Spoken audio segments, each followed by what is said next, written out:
This episode of the Meaningful Show podcast is brought to you by GetFlashNotes.com.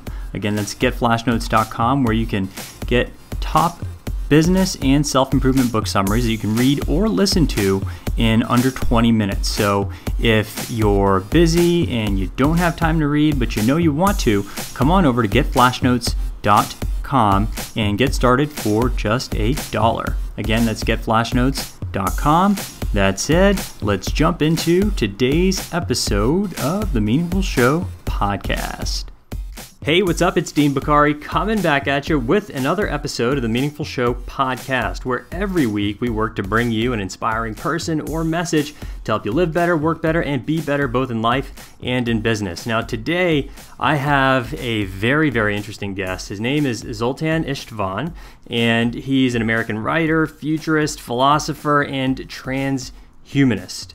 He writes transhumanist-themed columns like the Transhumanist Philosopher for Psychology Today and the Transhumanist Future for Vice's Motherboard. He's also the author of a best-selling sci-fi novel titled The Transhumanist Wager. He's sailed around the world with 500 books, lots of stuff, volcano boarding, all sorts of interesting things, and we'll get into all of that. And oh, of course, let's not forget, he's also running for president of the United States of America in 2016. So we got a boatload of stuff to talk about. Now, for those of you who don't know what transhumanism is, I had no idea what it was either until recently. And just to quickly define it, and I'm sure Zoltan will clarify for us a little bit more exactly what it's about and the Transhumanist Wager and his where the party was actually incepted and where the ideas came from. But it's essentially an international cultural and intellectual movement with the eventual goal of fundamentally transforming the human condition, our values, train of thought, by developing technologies that enhance human capabilities on a massive scale across every dimension of our nature, of human nature, intellectually, physically, psychologically. So essentially what the transhumanist thinkers study is the potential benefits as well as the dangers of these emerging technologies and AI and all that good stuff, and how they could potentially overcome the limitations that we have today, right? So that includes the ethics of developing and using these technologies again. So the most common thesis, which blows my mind, that people have put forward about this transhumanism way of thinking is that human beings may eventually be able to transform themselves into beings with such greatly expanded abilities. Like we would essentially go so far with combining our biology with technology that we would even call it something totally different. And that's called post-human. We'd be post-human. So not even really what we are today. So this is some very, very interesting stuff. So without further ado, Zoltan, welcome to the show. Hey, thank you. Thanks so much for having me, Dean. I appreciate it. Absolutely. Absolutely. And again, thanks again. I know you're sick. You're feeling a little bit under the weather. So thanks again for still coming on. You're a champ. I appreciate it. Yeah, so if your audience hears a funny voice, it's just have a little case of the flu. I got two kids at home, young kids, and they constantly bring back stuff from their classes. So it's I guess just how it normally is with the kind of growing family. But yes, I'm stoked to do the show. And you know I got to say your interpretation of transhumanism was just spot on. Was perfect. I wouldn't explain it any differently. Cool. So where did so tell us your story, if you could, so that we can kind of get to know you and where these ideas came from. Sure. Well, basically when I was at university in New York City, I was studying philosophy, and I had come across cryonics, which is essentially a form of transhumanism where they essentially freeze people to eventually bring them back to life in, let's say, 100 years when we actually have that technology. And it was such a fascinating idea. That was the very first time I'd heard that, you could actually have a way out of death. And I'd say for transhumanists, one of the most important things is overcoming human death and kind of conquering one's mortality. So the cryonics fascinated me, and then I began looking a lot more into the entire movement. and it turns out that there are many fields in it. There are hundreds of very important scientists that support it, and it's actually kind of a pretty broad field. It's not everyone tags himself as a transhumanist, but there's a huge amount of people out there that are actually trying to use science and technology to radically upgrade the human body and make it so that we have all sorts of things possible to us that we've never had before. So I essentially continued following the movement, reading a lot about the literature, and then I had the luck to be able to go on a sail trip. I had a small sailboat that I owned, and I sailed it mostly around the world, and it's currently in Greece at the moment. And the sailboat? Yes, I have a small sailboat in Greece that I am still sailing around the world. That's and awesome. It was a wonderful trip. It's taken me many, many years. In fact, I've been 7.5 years actually on the ocean. But I think the more important part about it is that I had 500 books on the boat, and I spent many, many years reading and thinking and writing and having a kind of a really awesome life, I suppose, surfing and scuba diving, all those things. And it gave me a lot of, it gave me a very deep love and appreciation of life. Somewhere around on my trip, I began working with the National Geographic Channel and doing a lot of media stuff as well. So I was a filmmaker for them. And it just kind of continued this idea of how much I love life. Well, one of the key things about transhumanism is if you're trying to conquer mortality, you're trying to conquer death, it's because you like life enough to do it. So it's kind of one of the most basic tenets. And, making a longer story short, I eventually returned to the United States after doing a lot of pretty heavy stuff. Towards the end of my journalism for National Geographic, I was doing a lot of war zones, so I saw a lot of death as well. Yeah. And I began writing the Transhumanist Wager, which is a philosophical novel. It did really well. It was a #1 bestseller in philosophy for a while on Amazon, and it's kind of become one of the more important books of the movement. Even though it's a novel, it's very philosophical, and it set the stage for kind of the movement to see how, I suppose, aggressive and how matter-of-fact it's going to take itself, because the main idea behind the book is that it's just one person who will do anything to conquer death and to become a true transhumanist entity. So it's been a very controversial.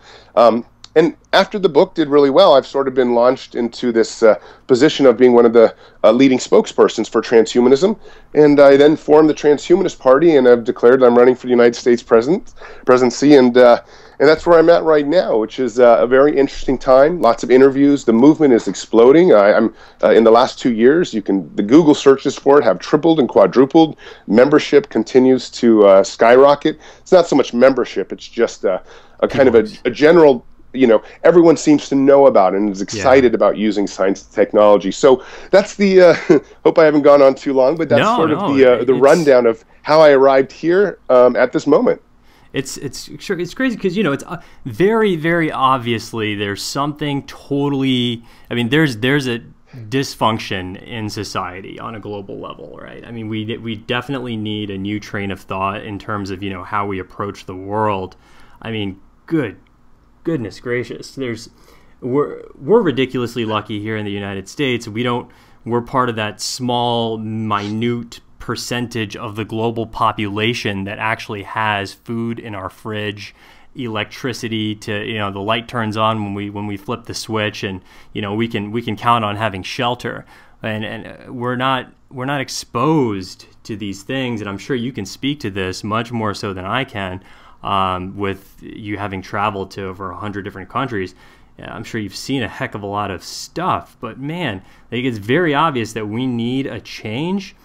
But gosh, this is certainly going to be a hard pill for people to swallow when they see that a guy named Zoltan, who's an atheist and is running on the Transhumanist Party ticket for the United States president. I mean, there's 40. I think I don't remember what the stats are on this, but I remember reading a while ago some kind of poll, and I know these polls are skewed and half the time they're total BS, but something like 40% of Americans said that they wouldn't vote for an atheist.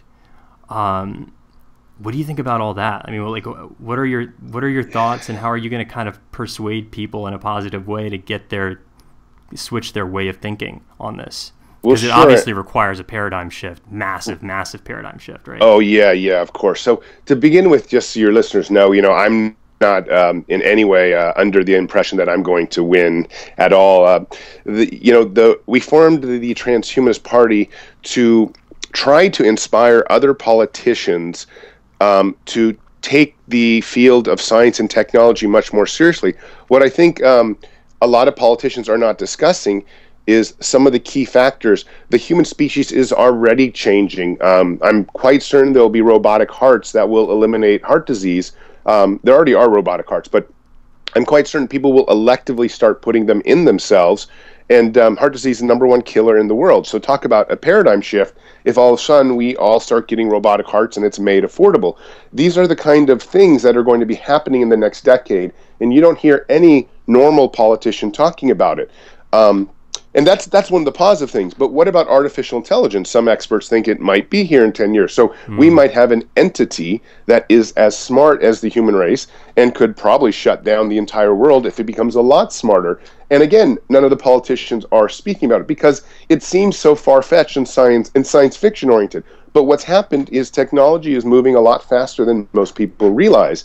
And so the Transhumanist Party was created to try to address that discrepancy, that issue, to bridge real politics into the world of kind of transhumanist politics, which says, I know that it's strange, I know it's a little bit crazy, however, it's coming. And if we don't deal with it ahead of time, we could have some serious disasters, we could miss opportunities, and we could, essentially just not take full advantage of the stuff that's in front of us, especially because, I think one of the main things transhumanism is about health. And we're not talking about like, healthcare, get a flu shot. We're talking about we want to put $10 billion towards eliminating cancer forever from the country. Those are the kind of things we want to do. We don't want projects where we go to Afghanistan, and fight wars. We want projects where we fight the war on cancer and we defeat it within an 8 to 10 year timeline. Those are the kind of things that the Transhumanist Party does. And so, while I don't have any chance of winning unless some miracle occurred, I think I have a pretty good platform to influence the political field. Because of my blogs are national blogs, and one of the main ones I write for also is the Huffington Post. And so it really gets broadly put out there. And I have an opportunity here to try to influence other politicians who might be saying, well, where can we gain new voters? What are some new ideas that might get me further? And so I'm pushing a very kind of techno-optimistic agenda where hopefully other politicians will pick up on it and say, you know what, the transhumanists and the technology people are growing in number and they have some good points. Why don't we try to include some of their ideas? And if we've done that, then, the Transhumanist Party will have succeeded in 2016. Now, long term, 2020, 2024, I think the Transhumanist Party has a big chance of developing. And I'll just answer your other question real quickly. While I'm an atheist, it's almost impossible for any atheist to say he or she is truly someone who doesn't believe. What you can really say is you just don't know. Yeah. So I think all atheists are probably agnostic. And well, I definitely take the a non-believer point of view. I am more than happy to try to work with a lot of the religious people around the world to try to help them understand also that whether they believe in faith or not, this technology is here and it's coming, and it's already changing people's lives. People already have various brain implants. Amputees are using bionic arms with thought controls. Only thinking intense. and putting. It's crazy.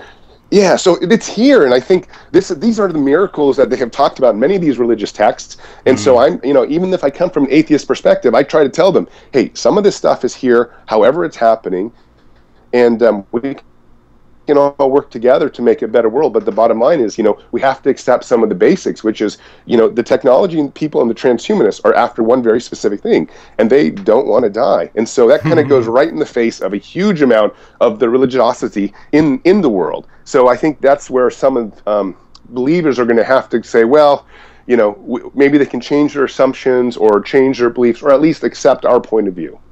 Do you think so?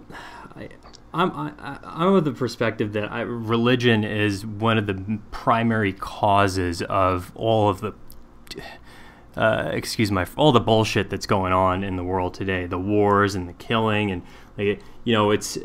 I think that one of the reasons is, and it's certainly not the only reason, but one of the reasons is that these small little, disputes from one religion and the other, which are essentially have the same exact belief set, but they're killing each other and throwing bombs across borders, simply because of religious, disparities in their belief sets. Do you think that? What are your thoughts on that whole approach? How would you deal with it? And how would you address it? And how do you think that people would? Do you think people would listen to you coming from a perspective of from more of an agnostic standpoint?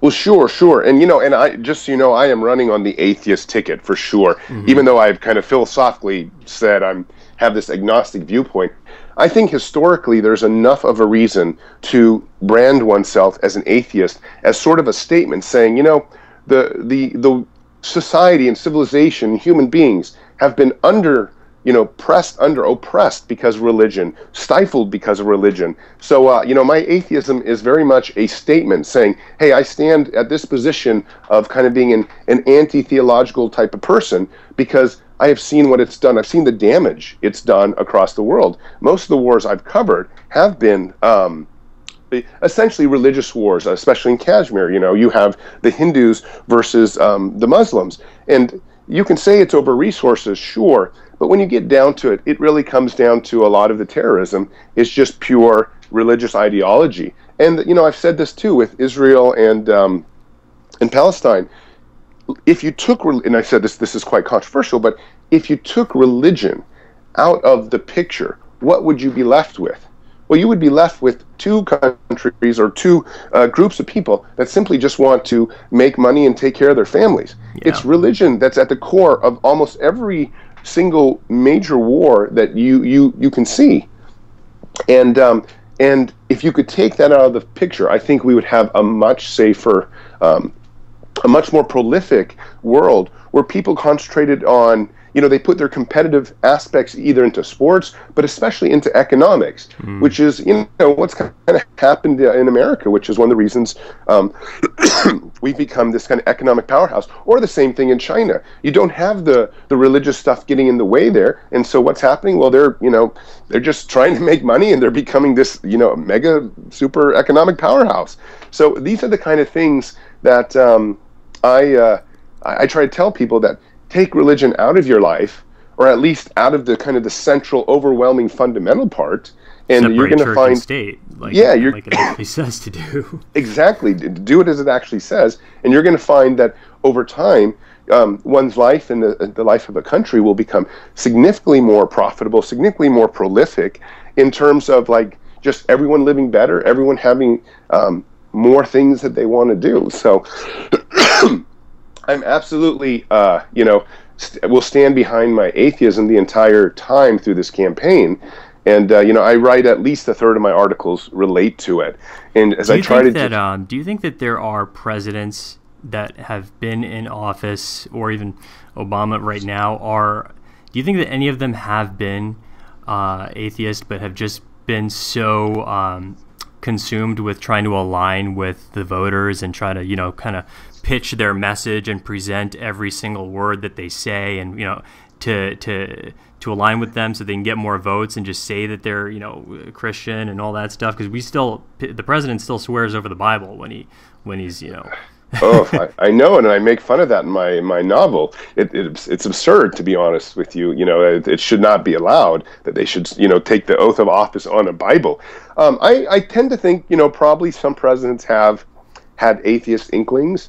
It could be possible with Bill Clinton and some of these other people. But, again, it's like you pointed out, that if you even dare touch that idea, because currently I think Congress is 100% religious, or declared religious, but there are atheist groups that keep tabs on people that have said things, or on the amount they go to church. Some never go to church, of course. And so they think there's something like 30 or 40 hidden atheists in Congress. But it's very possible that, especially as the world is modernizing so quickly, it just seems almost impossible that someone can be sane and rational and still say, Jesus is the Son of God and he died for my sins and I'm going to go to heaven afterwards because of that. I don't mind them saying, hey, there's probably a big giant God out there who might be watching over us and those kind of things. That's a whole different idea. I think you can make a lot of even scientific arguments to say, well, an artificial intelligence might have already gone through this process a gazillion years ago, and that would be something spiritual and quasi-religious. But to be so specific as many world religions are, in the modern world with so much changing, it really seems asinine to me. Yeah, especially with all the access that we have to information today. I mean, I think the bottom line is I don't think anybody really knows what's going to happen after we're dead. Nobody knows really and truly what's going to happen. Nobody knows. Nobody knows. And I've heard all sorts of different kinds of theories and thoughts and all that regarding what will happen, but at the end of the day, none of us know truly. So, I guess. Well, and that's the crux of the entire. In fact, my entire book is based the concept of the Transhumanist Wager is exactly based on that principle, which is no matter what anyone says, we really don't know. But what we do know is that if we work here in this world right now and using science and technology, we might be able to get to a point where we don't actually ever have to die and find that answer out. Sure, if some people want to find that answer out, that's fine. But, that's what the Transhumanist Wager actually is, this idea that you want to dedicate all your time to science and technology and some of the transhumanist technologies that will enable you to, keep your children alive indefinitely, keep your parents alive indefinitely, keep your friends alive, and just in oneself. So, we don't have to go through this kind of constant turnover of tragedy that the human being has been going through for millennia. It doesn't have to be like that. People can actually have everything they want and not ever have to worry about it being either taken away from them just because our DNA structure originally had a timeline set into it. We can change the timeline. We just need to work hard enough on the science. Do you think that people want to stay alive forever?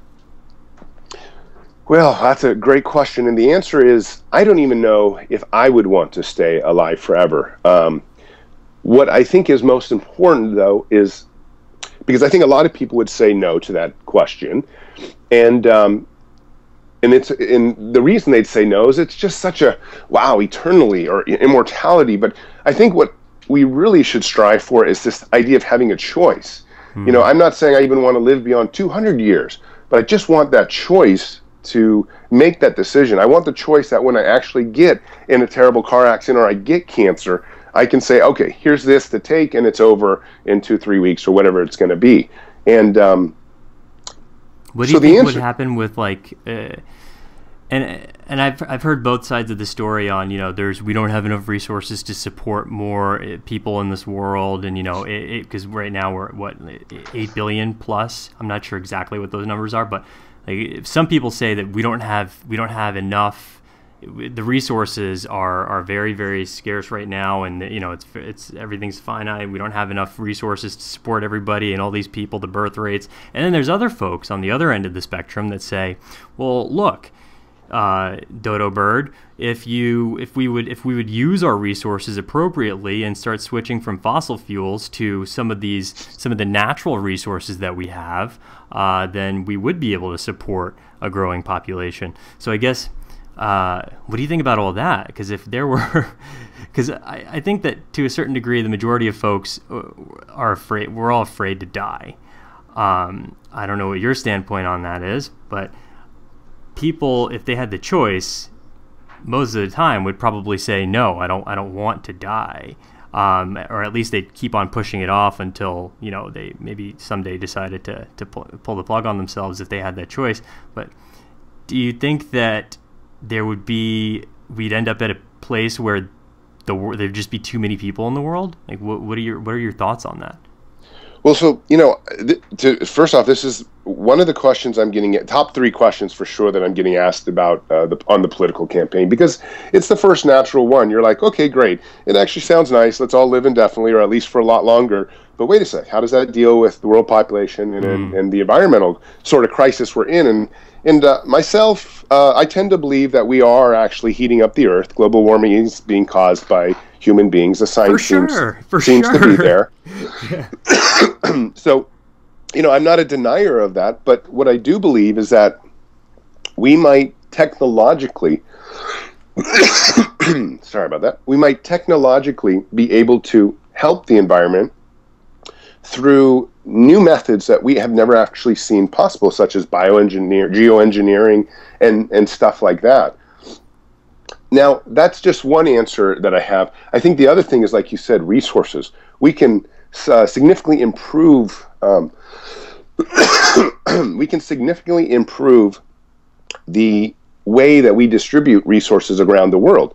And another, I think, third factor here is technology and science are raising the the standard of living for all people everywhere. It's a known fact. The United Nations came out last year and been saying the same thing for 15, 20 years, which is, wow, there's less poverty, there's less infant mortality, just less less of everything. So ultimately what's going to happen is as people become wealthier, they have less kids. It's just how it's been historically speaking. So eventually everyone might actually be like Sweden or Denmark, where they have less than 2 kids. So maybe the population will stabilize at something like 10 or 11 billion, and we'll have this kind of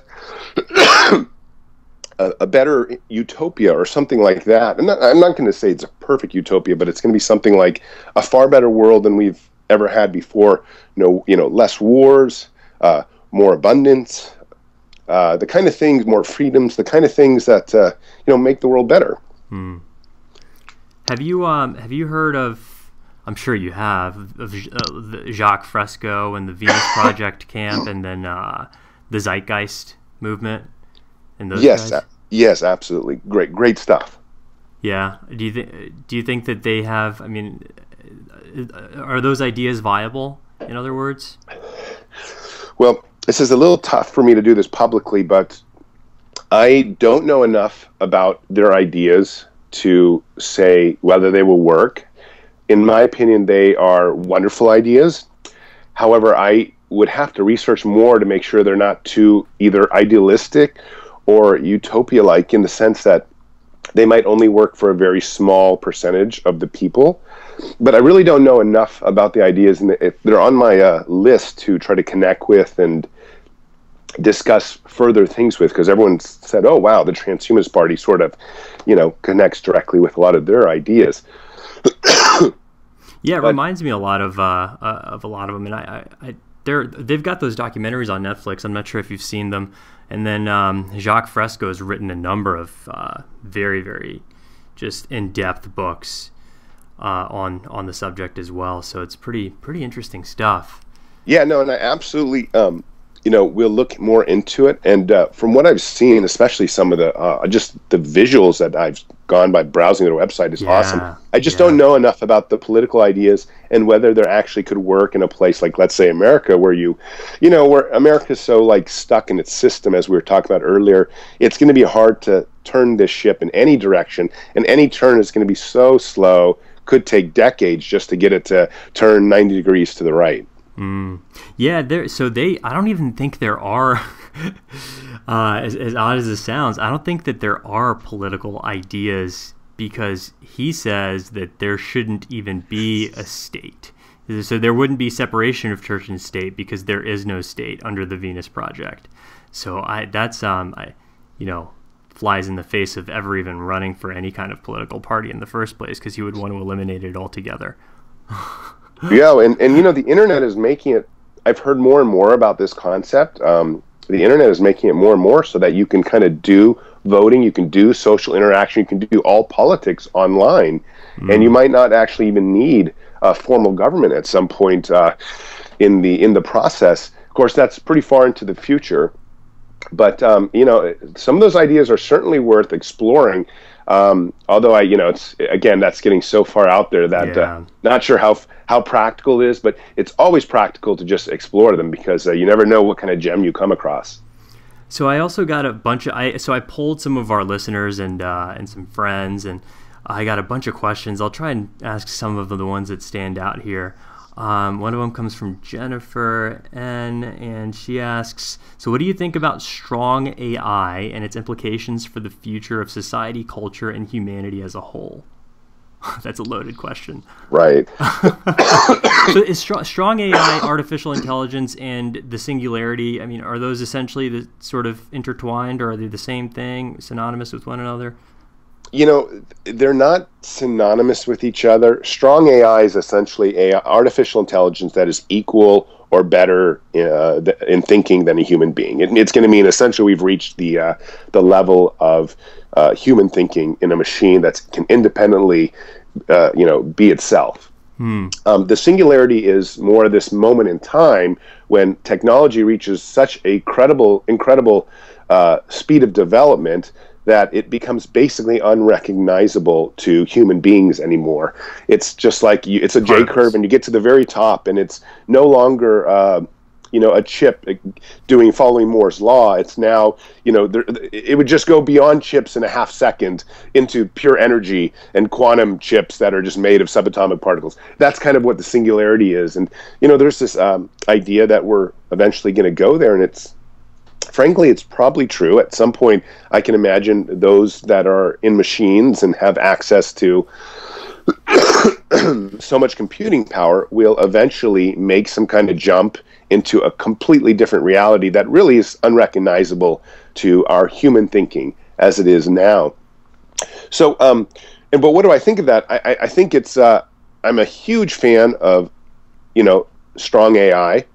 I think it could literally be the answer, especially to some of the environmental problems, because currently, we have problems figuring out how to solve various dilemmas, various physics problems, various math problems, and various environmental problems that we just don't have the technology to do yet. We're working and growing every day as a species, but AI is going to have a kind of a computing power and a kind of growth curve that is, within 1 year, it can go from being equal to a human being to being 10,000 times smarter within 12 months. Wow. And now you're thinking like, wow, okay, 10,000 times smarter. To even imagine, like, let's say Einstein is twice as smart as the average person. Right. You can imagine 10,000 times is now a whole different entity. This is why people say, this almost gets into something religious, because it's an entity or a thinking entity that might be so much more so much smarter than us. Now, assuming that it doesn't destroy us or want to destroy us or create havoc in the universe, it will probably be able to solve a lot of our problems. We'll be able to say things like, well, how do we re-geoengineer the atmosphere so that we don't have all the greenhouse effect and whatnot and stuff like that. And it'll probably compute something and say, this is your best invention. Build it and you're done. And so that's what I really look forward to for AI. And they say we're about 10 to 15 years away from strong artificial intelligence. We could probably be 6 to 7 years away if we put enough money in it. But I think as we get closer towards that moment of, the birth of AI, I think you're going to find a lot of governments start putting a lot of regulations on it, because we have this is going to be, I think, even more significant than having a nuclear weapon, as Elon Musk had said. This is a whole different animal altogether. We're not going to be in control of it, and we're going to have something, not only that not being in control, we're going to have something that could quickly become a lot smarter than us.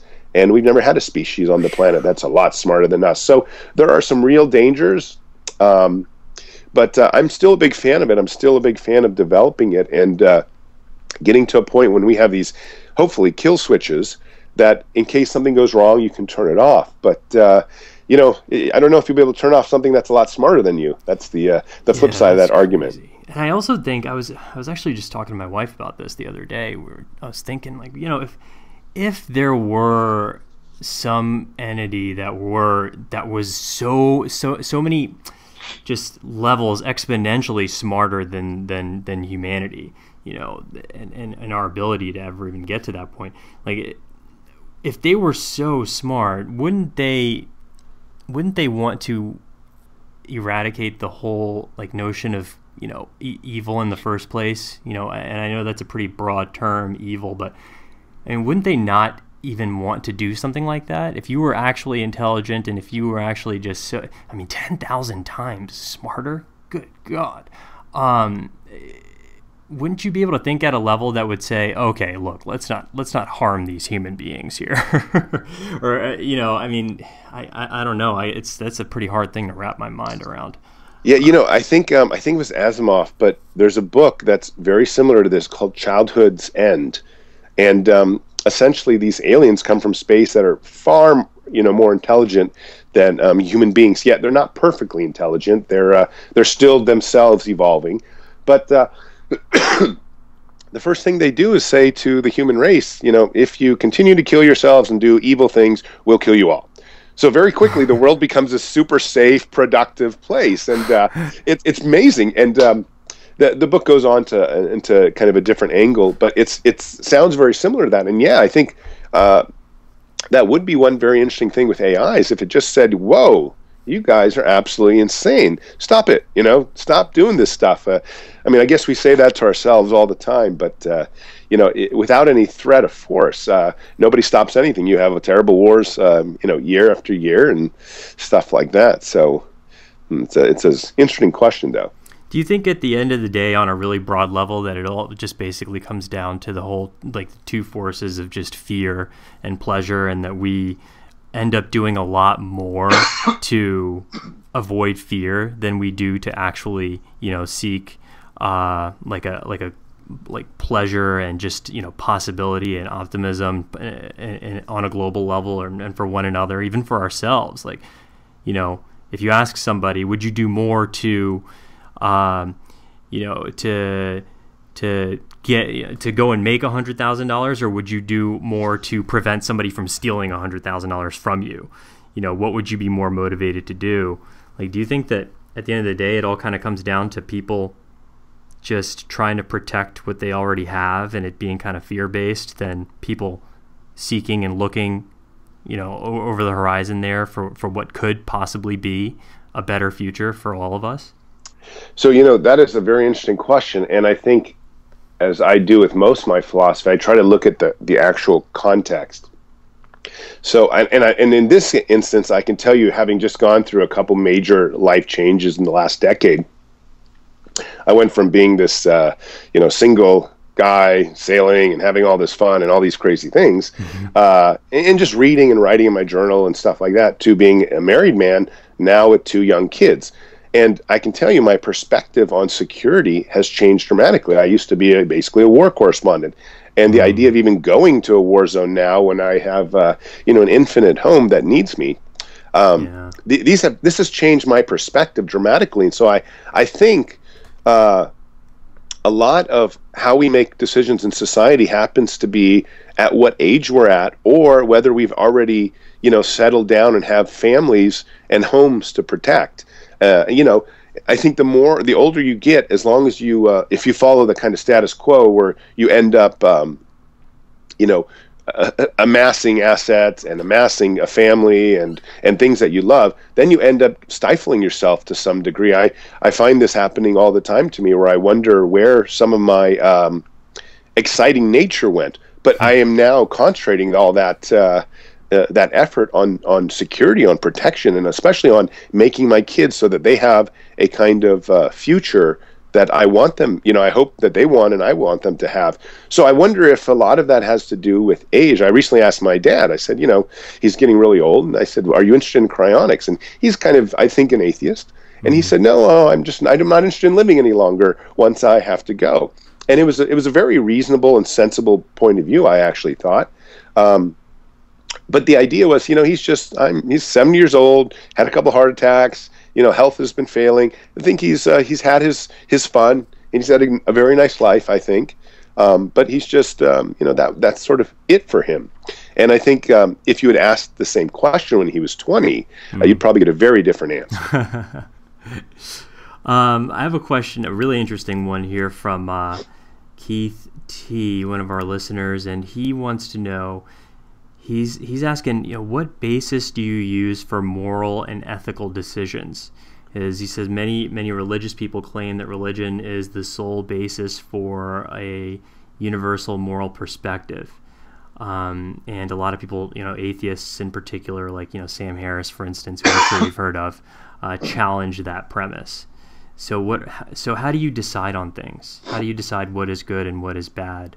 Or do you even think that there is a good or bad?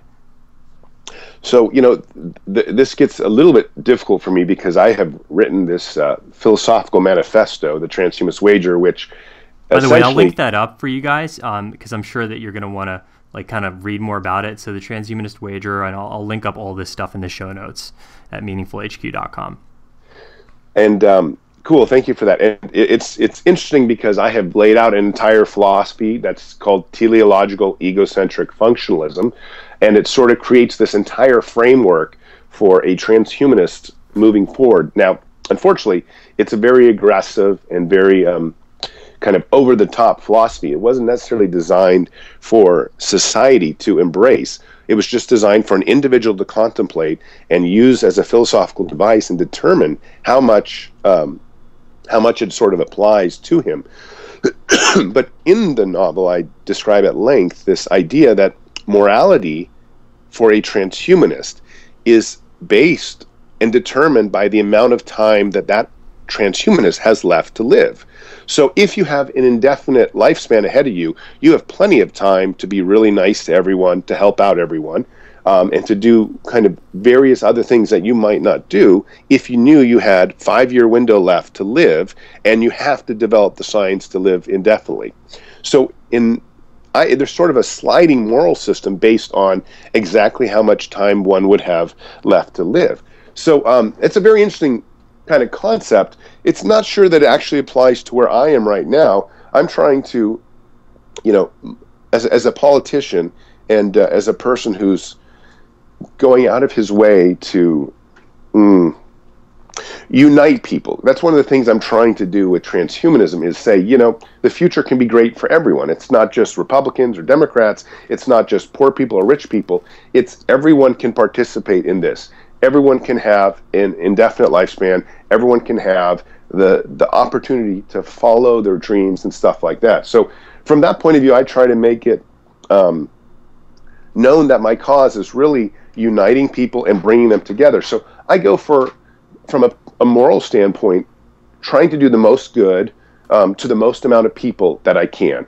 It's kind of a functional utilitarianism, but it's really where I'm trying to push, which is why the Transhumanist Party is not left or right, but a politically centric organization that doesn't really necessarily have to tie itself to any certain ideology. It's just like, look, we're trying to help the most people as we can, as quickly as possible. We want to get as many people as healthy and living indefinitely as they want. And so that's sort of where my own personal morality comes from here. But I did want to mention the book's morality because it's certainly the 3 laws of transhumanism, how the book starts, and the philosophy itself has been getting a lot of attention, at least in moral circles, because it is a pretty a unique kind of, I guess, philosophical vehicle for people to think about how aggressively they would want to pursue an indefinite lifespan, especially in the face of changing science and technology. All right, so the 3 laws, can you talk about those a little bit? Tell me what those are. Yeah, sure. So, the 3 laws are kind of how my novel and how the novel opens up, and also the basis of my philosophy, the teleological egocentric functionalism, which comes out in my novel. Now, real quick, I'll read them to you just so your audience knows. Law number 1, a transhumanist must safeguard one's own existence above all else. Number 2, a transhumanist must strive to achieve omnipotence as expediently as possible, so long as one's actions do not conflict with the first law. And law number 3, a transhumanist must safeguard value in the universe so long as one's actions do not conflict with the first and second laws. Now, if you actually look very closely at the laws, it's a pretty brutal scheme of laws because essentially this whole philosophy, and again, I'm distancing myself from the philosophy. It's like I've become known pretty well for the philosophy, but as a politician, it's pretty damaging. And so I'm constantly like separating the two, trying to, especially publicly. But at the same time, one of the reasons the transhumanism movement has grown so broadly and so quickly is because the book has caught on quite extensively, and it has helped spread the word about transhumanism. Now, some people have complained that transhumanism has then gotten tainted as this very aggressive type of philosophy. But, I think when people read through it, it's nowhere near as aggressive as perhaps those 3 laws sound. But ultimately, the 3 laws were designed for that one person that might ascend to becoming a omnipotent being. And I've told people before that the Transhumanist Wager can be sort of seen as a guide map for a singular entity becoming an omnipotent God. And even though it's very interesting for me to speculate about it philosophically. From a political point of view, I have nothing to do with it. I never, the Transhumanist Party is not tied in any way to the novel or to the 3 laws or to even that moral system I told you about, where the moral system is basically the amount of time you have left to live is how you make your moral decisions. Do you think people are gonna? I find you being, you're transparent. I can see, I believe you. Do you think that other people would would sort of buy into that, I guess, would be the question? Like, they'd be like, all right, well, he wrote this book and he came up with the 3 laws. What do you mean it's not part of the Transhumanist Wager? The funniest thing is, of course, in the book, what happens is the main character, he essentially takes over the world and creates this authoritarian type of planet. And so there's been a lot of people, saying, oh, this is what Zolt's running for president for, blah, blah, blah, he wants to do this. But in the end of the day, at least I should point out that the man who does that, Jethro Knights, does return the world to a perfectly utopic kind of democratic state, and then just withdraws himself from the scene. And so it's not like he's actually after becoming some world dictator. He's just sick of a lot of the stupidity that we have in the modern world, and he's willing to put his foot down on it, even if it means breaking some of his democratic ideals to do so, and just for a temporary time. And in history, that's really never happened. I guess we've had some benevolent dictators, but most of those dictators have always remained dictators. But in the novel, the dictator actually steps down and becomes a normal human being. He actually becomes a scientist again and starts developing new technologies to help usher in the transhumanist age.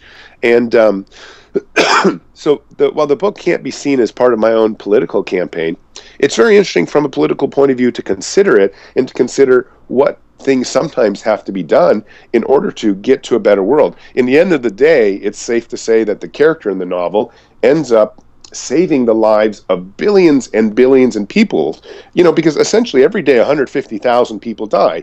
So when somebody like George Bush stops stem cell development for 8 years, he is arguably killing people. I've written about this, and I firmly believe it, that when you stop life extension science, it should be seen as a crime, because what you're really doing is shortening people's lives that would have otherwise had access to this technology that could have been developed. So the idea here is, what should we do to maximize people's health? What should we do to usher in an age where everyone gets to benefit from some of the technologies and science that's coming, but that could come a lot quicker if we would just put our mind to it. Man, what you just mentioned about the stem cell research and putting a stop to it with George Bush, and how he just kind of put a total, he halted it for 8 years. It kind of reminds me of, for me, I had sort of I used to work for a tobacco company, and I worked there for 3 years, and I feel like I was just in the beginning, just because of the job and the sort of the praise that I was getting and all that stuff and all that, it kind of clouded me. It was just basically a bunch of ego-related stuff that was making me feel good about working for the company and the money and all that stuff. But sort of 2 years into it, I had sort of a realization, and I was like, what the hell am I doing? I'm contributing to the death of millions and millions of people around the world working for this company. And some people totally understand it when I tell them that, and others are like, well, no, but no, you're not. But the way that I look at it is sort of like that, where it's like, look at the end result of what you're doing. Are you contributing value to the world, or are you contributing to the downfall of the world? And the way that I looked at it, and when I actually finally stopped lying to myself about what I was actually doing, I figured out a way to get the hell out of there, and I quit. So it just kind of reminds me of that, what you just mentioned there with the stem cell research. Well, no, and it's not, of course, everyone to some extent is working in sort of similar in a tobacco company, because when we all, either something even basic like not recycling, or something like contributing towards environmental issues, or just not even helping a person that we could actually help that might actually get a little bit further. And I'm not saying, I'm not an altruist or anything like that, but it's I think the most important thing is that every single day we look at our lives and ask, are we doing enough, not just even to help ourselves and our families, but to help the growth of the species, or the growth of our, the prosperity of our countries. It's very tough, because we've all sort of, one of the biggest ideas in my philosophy is this idea called baggage culture, which is, we have been for, millennium now, essentially, living in a world full of culture that didn't actually come from us, but was stacked upon us. Like I said earlier with religion, we live in a Judeo-Christian kind of framework. It's been put into us. We can't go outside without thinking about Christmas. We can't do outside without, having God somehow on our money. It's so ingrained in the system.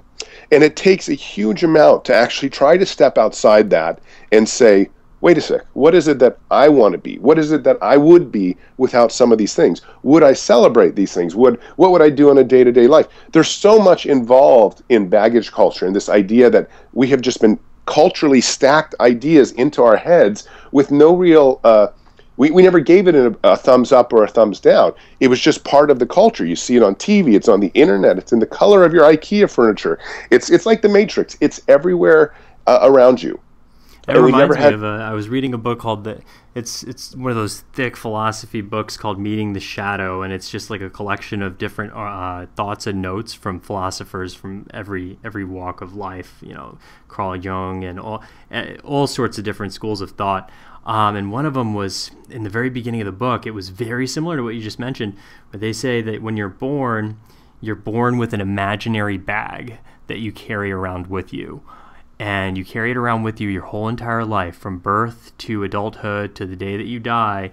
And every day you're kind of filling that imaginary bag with different sets of values and thoughts and various levels of ideas that kind of condition you and stack, just like you said. I like the way that you said that, stack on top of one another. It just reminds me of that. And yeah, it's true. We're not. Yeah.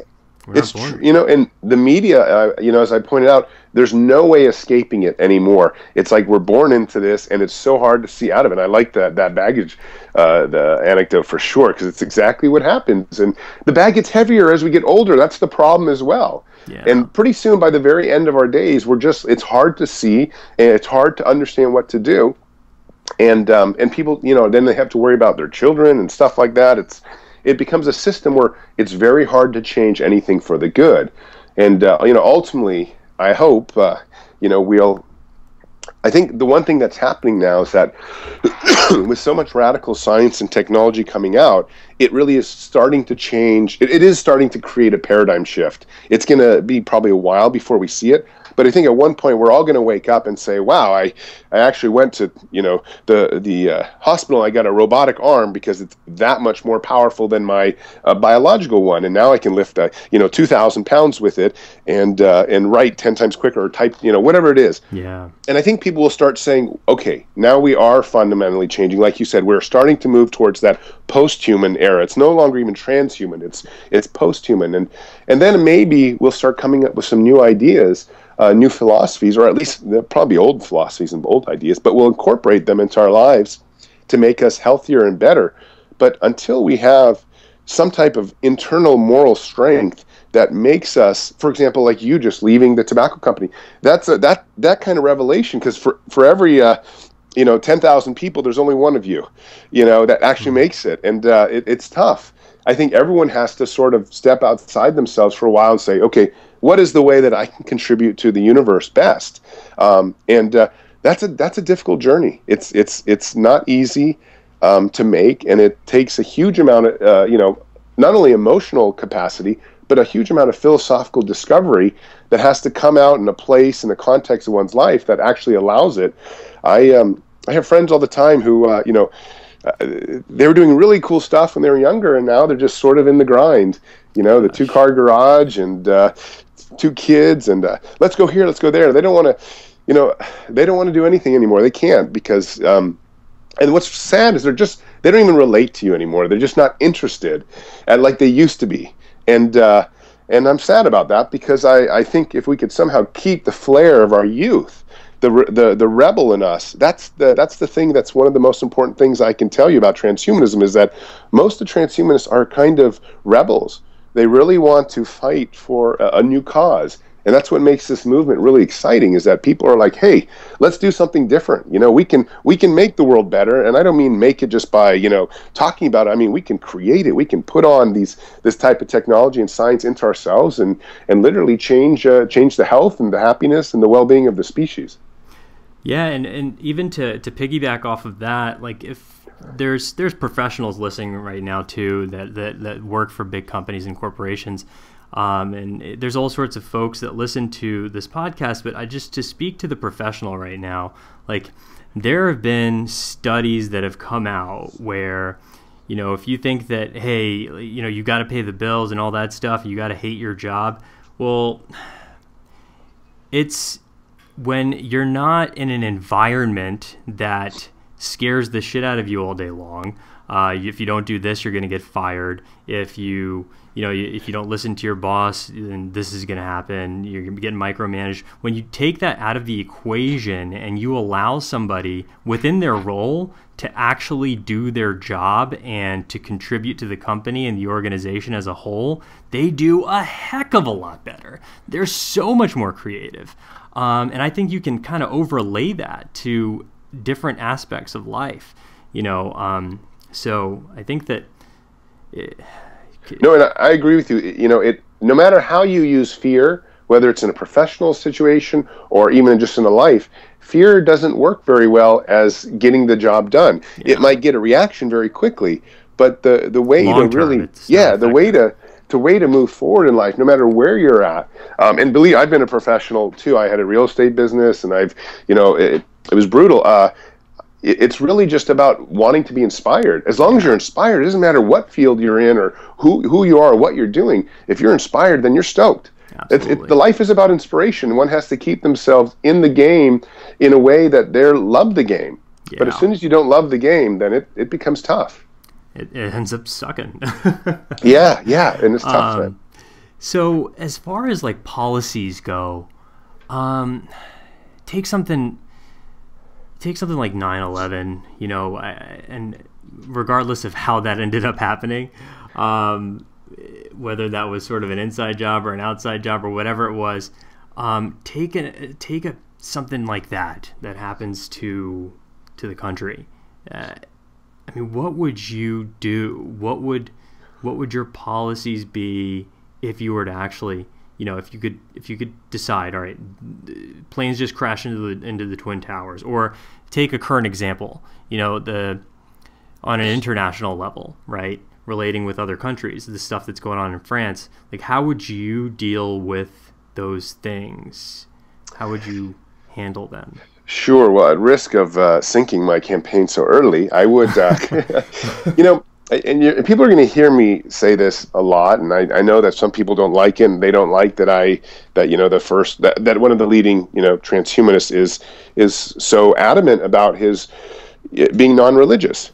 But I say it again and again that when you look at a lot of the problems that the world is facing, huge amounts of them come from this idea of religion, or like I point out in my book, just baggage culture.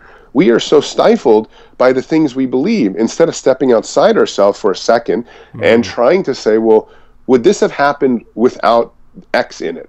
And if X is always religion, if X is always some type of cultural or identity, then we need to eliminate religion and eliminate cultural identity so that we don't have these problems. And when I say eliminate, I don't mean we need to stop it entirely, but we need to make it so that it's not so fundamental. And so you would see me in these kind of instances starting policies, starting programs, starting things that try to get people to work outside of this idea that, you know, it's all okay. Because I just don't think teaching a 5-year-old child that they can handle rattlesnakes because the Bible says it and get bit is okay. I don't think that's legal. And I've written an article saying that, you know, I just don't think that children should be indoctrinated until they're at least, let's say, 16 years old with these kind of ideas, because they never escape those ideas. And that's a fact. Yeah. And so at some point we need to come up with ideas that say, we're not going to stop you from being religious. That's fine, because I would rather have a free country than, you know, than a country that's putting too many rules on people. But at the same time, we need some practicality in this. You can't, no one's free if they're being taught, you know, if they're being baptized at age 1 or 2, and this is not a free. You know, the free comes from the idea of learning reason, science, cultural things, history, and then when you're becoming a teenager, going to college and saying, wow, okay, now I'm starting to understand things. Now I'm starting to see this is the way I want to go. This is the direction I'd like to go. I don't know, without so much religious indoctrination in people's youth, if they would end up being so religious. And when especially fundamentally religious. So if you didn't have the fundamentally religious, you probably wouldn't have what happened in France recently or the 9/11 incident. So that's how I'm going to handle it. And I know it's probably not going to be very popular. But again, I'm not trying to say we shouldn't have religion in any way. What I'm just trying to say is, does it have to come out so obsessively? Does it have to be so fundamental? Is there a way for us to be thinking rational creatures and still have plenty of spirituality in our life, but without having to bomb buildings and stuff?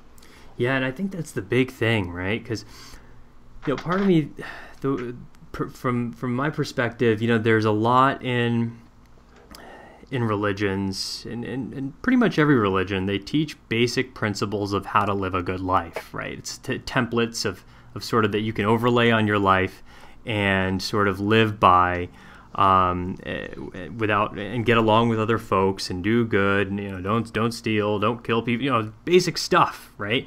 But then I think that some folks take it to an extreme level and interpret it not for what it sort of alludes to, but, you know, very, very, very literally. And then they'll switch things up, and then some guy comes along and decides to edit this here and edit it there, and kind of, you know, apply it to sort of make their own lives easier. And then over, you know, thousands of years, it sort of morphs into this different thing that people sort of live by. And I don't know, man. Well, and the editing is dangerous too, because the editing is always done from some subjective level, based in the baggage culture, based in the format that had already been created. So once you start down a path, you never actually can edit your way out, because you're just editing with the skills that thing gave you in the first place. Which is why, you know, it really requires people stepping back and saying, okay, what are the things that we really can teach people to use? And basically, reason and critical thinking are perhaps the only thing that I think people should be using should be instilled into people. Once you get to that point, you can then say, okay, do I want to be spiritual? Do I want to be metaphysical? Do I want to be fundamentally religious? Hey, you're an adult now. You can make those choices if that's the direction you want to go. But to teach things, you know, early on, it's, you know, we just all become vessels of this you know, Judeo-Christian culture, or whatever culture it is that you're born into, without the ability to really see outside of it. And that's a very dangerous policy. And that's why we have, I think, a dangerous world.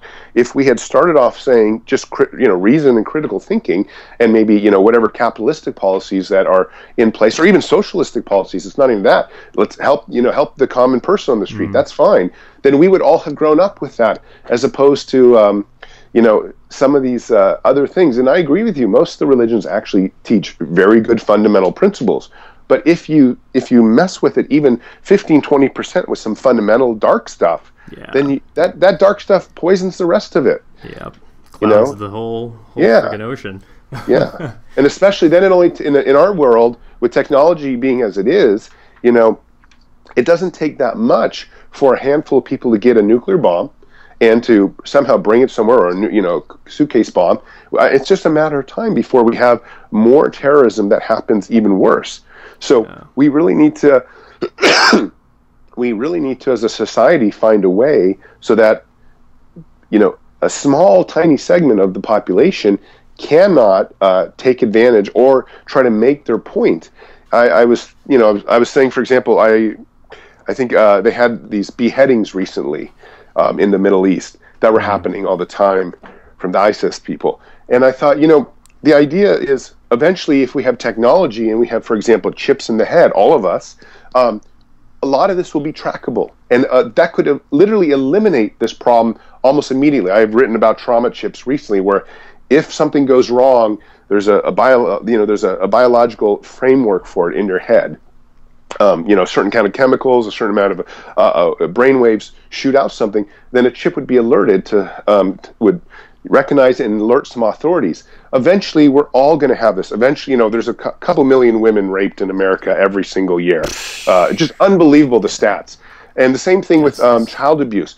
Eventually, we're going to get to a point where technology will be ubiquitous and we will help with all these problems. It's another thing that the Transhumanist Party is putting forth. I'm not trying to advocate for some type of surveillance state, but, you know, when you look at the numbers, you can do a huge amount of help just by using technology to solve problems. And, you know, they've been trying to solve the problem, for example, of rape or of, you know, children dying from hunger. There's about 10,000 children that die every day from starvation around the world. And their policies that both the United Nations and governments like America use don't really make a dent in the numbers that are substantial. But technology can make a big dent. Technology can do something that no other, I suppose, methodology could ever do. And eventually we're going to get to a point when we're all going to be so tech imbued, we're all going to have so much science and technology built into our systems, when things won't go wrong anymore, where there will not be an isolated group able to do these things, because we'll either have caught them way beforehand or we'll have recognized them, you know, 5 years before they actually turned and, you know, went to some jihad camp in the Middle East or something like that, because we'll have, you know, read their psychology in their brain or something like this. So, you know, this sounds pretty far-fetched and science fiction-y, but like I said, there are already 500,000 chips in people's heads in around the world, and they're talking about having millions more over the next few years. And eventually we're going to get to a point when our smartphone is sort of so small and so easily in us somewhere that it will be able to do a lot of the data recognition that we need for our safety. For example, if my kid, drowns or in a jacuzzi or something like that, it will send a signal to somebody right away, so that will be solved. And the same thing with our smartphones. They're going to soon, just did an article on this, smartphones are going to soon have the ability to fly. A number of companies, this is kind of the holy grail of smartphone technology. They're all going to become mini drones, so I can send my daughter to school and something will always watch her. Eventually, technology and science will make us a lot safer. It's going to bring up all sorts of surveillance issues, and everyone's going to be pretty upset. And I'm not thrilled either, because I do subscribe to some libertarian ideas where I just like to be left alone. But ultimately, I do know that technology and science have helped historically and will continue to help historically. And the more we use of it, the better, our clothes, all of our clothes will eventually be monitoring everything about our health. And this is literally 2 or 3 years away. In fact, you're already going to go to some of the stores now, and you can already see that they already have some of these shirts that monitor, heart stuff. And for me, that's important because my dad had heart attacks. So it's happening where eventually everything will get safer and better, but it's going to just take some time. And I advocate for all this because I think as a policy, it's going to make it so that we can eliminate some of these select terrorist attacks, because we'll just have so much surveillance in place and so much access to monitoring people that a small group of people won't be able to cause harm, and especially they won't be able to get this international media attention, which is probably all what they're after, in many ways too. It's a bit gross to me that we're able to give these tiny groups of like 10 people so much coverage just because it sells ads. It's a little bit it's disgusting. It's disheartening to see that. You know, yeah, if a bunch of kids circle around two kids in a park fighting with one another, then they're going to keep on fighting because a bunch of other people are watching. Yeah, you know, you step away, they'll stop. So unfortunately, technology is great, is that it's allowed us access to so many things. But, we have to make sure that we use it ethically, and we have to also make sure that we use it for the benefit of society and not just continue to try to be greedy, make money off it and whatever. It needs to be used in a way that is actually going to be beneficial so that we have less and less problems and more well-being. Yeah, I think that's the big thing right there too, isn't it? I've always said and thought that the more technology, the more we can marry technology with biology, the better, so long as we can utilize it ethically and it's not sort of imposing on our natural, our natural rights as human beings. So I think that's going to be the dilemma, isn't it, in the future, for us to work with some of these companies that are funding this technology and some people that might want to use it unethically and to kind of persuade them to sort of use it for the benefit of all of us rather than just to kind of monitor people's behavior so that you can market to them better. Oh, I know, and believe me, the algorithms that they're already using on all social media is pretty gross, and I'm not a fan of that, but I guess, one of the things I go off on in my book, and I'd go off on politically too, is that, I think our consumer culture has gotten to a point that's pretty obsessive. I'm in no means anti-materialistic, but I think, the fact that people go shopping to Walmart or whatever every single day and buy these trinkets that they have is not a good form of life. It's not the kind of sacredness or even spirituality that I would like to see human beings have. What I'm looking for is people to say, wow, I'm really passionate about my career, or I'm really passionate about my family or something else, and to dedicate their time and effort to becoming the best at that they can be, as opposed to buying another little toy for their child, or another Barbie this, or what I mean. It's consumer culture is very dangerous, yeah. And to some extent we must get a hold of what it really means, not only to be a human being, but as well. I don't mind saying to be an American, to be someone who has a dream. Let's make that dream happen, whatever that dream is. But the dream is not going to Walmart and buying trinkets. I know that. The dream is something grander. It's if you want to start a company, or if you want to become a great athlete, or if you want to do something in media, whatever it is. But let's make those dreams big and not just have them so small that they become kind of, just like I said, I really dislike trinket culture. I call it that all the time. Oh, that's an interesting name. I like that, trinket culture. Yeah, it's a very short-term type of thing, but it never, ever, ever lasts in the long term. And there are just mountains worth of studies that have shown that over and over and over again.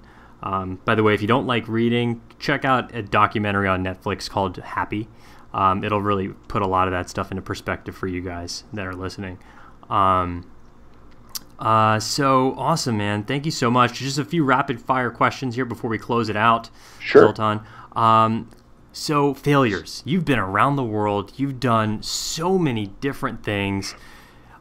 You've experienced a great, full, rich life in every dimension. I'm sure you've run into some failures. What are your failures? How did you overcome them? What are some of the big ones that you ran into? How'd you dust yourself off, pull your socks back up, and get back to it? This will be a little interesting, but I'd say my biggest failure in my youth was that I kind of took love too seriously, relationships. I think I for some strange reason, perhaps it's the Hungarian in me, I tended to, fall deeply in love with some beautiful women. But the idea was that I really lost myself in it. And I look back now and realize that I should have been concentrating more on my own personal goals and not putting those goals into somebody else. And that was, it took me about 15 years and a numerous kind of breaking relationships to figure that out. And I think that's really important because ever since I figured that out, probably in my late 30s, I have been a machine of productivity, and I feel better about it rather than all the kind of heartache. So, anyways, I think that's the first time I've ever answered that question, but I'm stoked to have given you that one. I like it. First answer of that kind I've ever heard. Mentors, did you have any? And which ones stick out to you?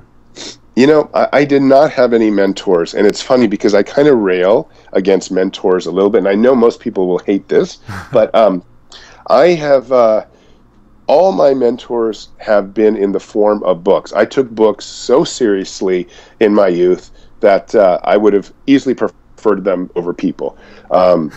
So, for example, I would say, Siddhartha from Hermann Hesse's classic was one of my mentors, but he's just a literary figure. Howard Rourke in Ayn Rand's The Fountainhead was a very influential figure to me.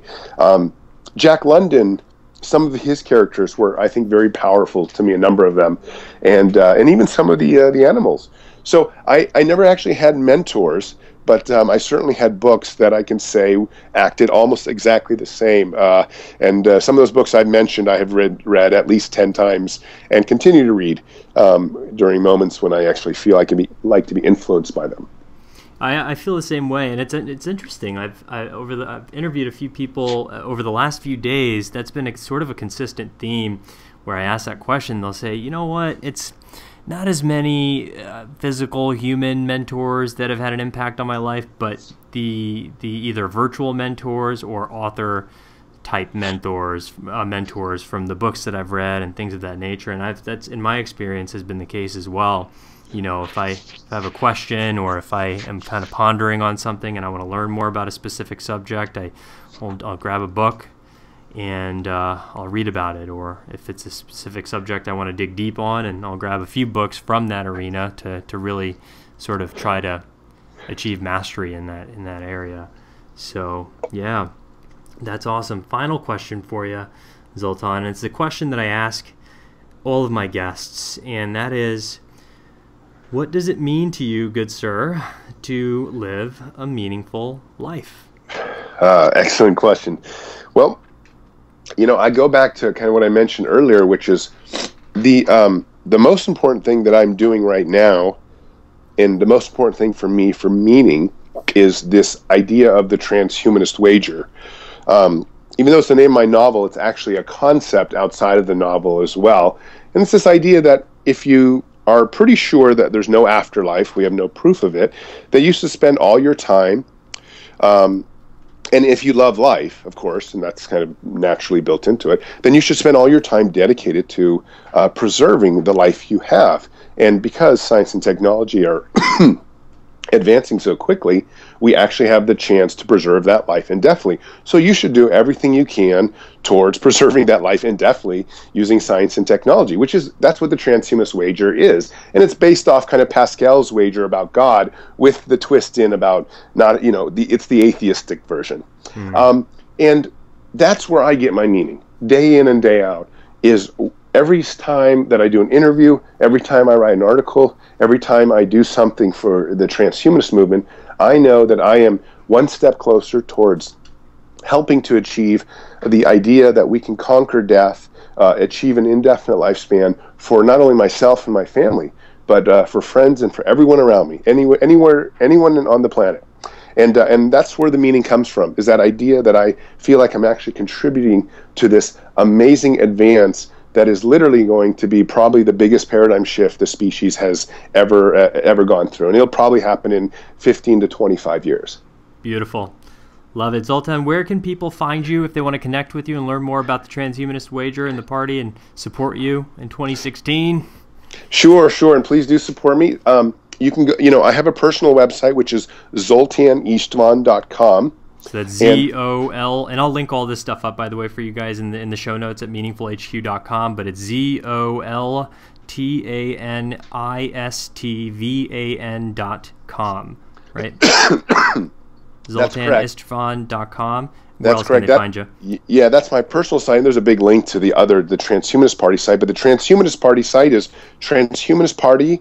transhumanism.org, and that's another site where you can make a donation, which would be great, because all you're really doing is making a donation towards a group of people that is trying to increase your health, increase your longevity. That's really our main goals. So go to Transhumanist Party and go to zoltanistvan.com, check it out. And my book is on Amazon.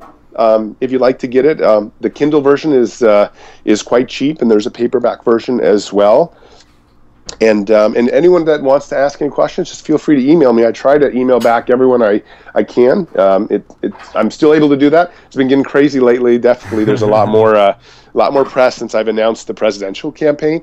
But I'm still always happy to try to talk transhumanism, because this is a sort of a grassroots movement. Anyone that we touch and anyone that we get to embrace science and technology further is a positive direction, and will definitely impact the world. Beautiful. Zoltan, thank you so much for coming here on the show. I really appreciate it, and we will talk to you very soon. Thank you, Dean, for having me. I really appreciate it too. Take care. Bye. Bye-bye. And feel better. I will. Thank you for putting up with me. Have a good one.